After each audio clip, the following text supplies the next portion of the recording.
तीनों रानियों को बुलाया। तीनों रानी आ गई और दशरथ जी ने उस प्रसाद को कैसे बांटा?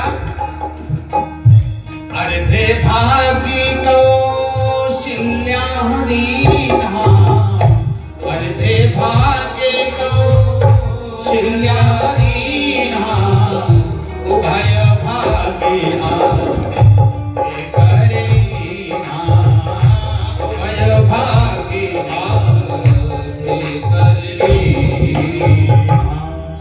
उस प्रसाद का जो आधा हिस्सा था उसे कौशल्या को दे दिया। बचे आधे हिस्से में 2 हिस्सा कर दिए, एक सुमित्रा को, एक कैकेयी को। अब जब कैकेयी को यह बात पता चली कि राजन ने मेरे साथ छेड़ा, तो कैकेयी का कई बार थोड़ा कर्कश स्वभाव हो जाता है।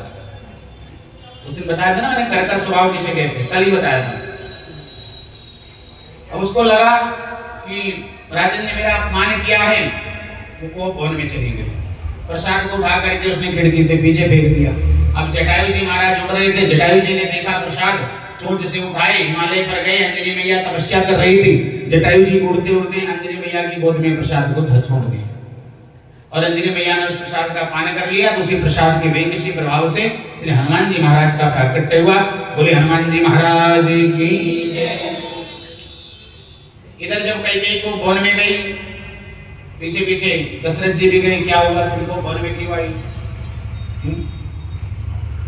कैकेयी छोड़ते बोली आप हमारे साथ छल करते हैं। हुआ क्या? तो बोले आपने मुझे प्रसाद के आधे का आधा हिस्सा क्यों दिया? जैसे इतना कैकेयी बोली तो इतने में सुमित्रा और कौशल्या मैया आ गई। तो उन्होंने कहा कोई बात नहीं, अपने अपने प्रसाद में से दोनों ने थोड़ा थोड़ा प्रसाद दिया। तीनों रानी का प्रसाद बराबर हुआ। तीनों रानी अपने अपने प्रसाद का पान करती हैं। और जिस दिन से मैया कौशल्या मैया, सुमित्रा और कैकेयी मैया ने प्रसाद का पान किया है, उस दिन से तीनों मैया का हृदय बड़ा निर्मल हो गया, बड़ा पवित्र हो गया। मन में लोगों के लड्डू फूटते तो आपने देखे होंगे, रसगुल्ले फूटने लगे। इतना मतलब इतना अंदर से आनंद की अनुभूति हो रही है। मैया बड़ी प्रसन्न हुई। वास्तव में धीरे धीरे भगवान के आने का जब समय समीप आया, तो देखो द्वापर युग में भगवान ठाकुर जी के आने के बाद भोलेनाथ दर्शन करने आए थे, लेकिन त्रेता में भगवान राम से पहले ही आ गए। भगवान भोलेनाथ एक सुंदर ज्योतिषी का वेश बना करके अवध की गलियों में घूमने लगे। अवध वासियों से सबसे कहते तुम सब अपनी हस्तरेखा दिखाओ, तुम्हारा भविष्य बताऊंगा। ज्योतिषी बन करके भविष्य देख रहे हैं अवध वासियों का। इधर भगवान के आने का समय आया, समीप आया। गोस्वामी तुलसी बाबा ने चौपाई लिखा है, जिस दिन राम जन्म श्रुति गामे, तीरथ सकल कहां चलिया। जिस दिन हम कहीं पर भी बैठ करके भगवान के जन्म की श्रुति गाते हैं, अर्थात कहने का भाव ये कि भगवान के जन्म का महोत्सव मनाते हैं, सारे तीर्थ स्थान वहां पर चले आते हैं। तुलसी बाबा ने लिखा है मानस।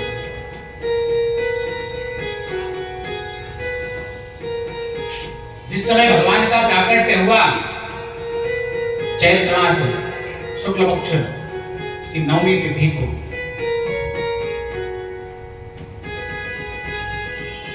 लिखा है 9वीं तिथि मधुमास पुनीता, शुक्ल पक्ष अभिचित हरिप्रीता, मध्य दिवस अति शीतन कामा। भगवान का दिन काल में, जब दिन के मध्याह्न काल में जिस समय भगवान का प्राकट्य हुआ, दिन में उस समय ना शीत थी, ना ठंड थी, ना ज्यादा धूप थी, बहुत पावन समय था।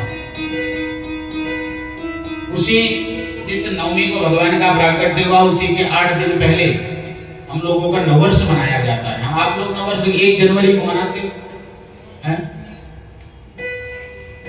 देखो अंग्रेज चले गए, लेकिन उनकी परंपरा का आज भी हम लोग निर्वहन कर रहे हैं। एकमात्र मैं तो समझता हूँ, एकमात्र, देखो मैं किसी समर्थक नहीं हूँ किसी का, लेकिन सच्चाई एकमात्र मोदी जी ऐसे हैं जिन्होंने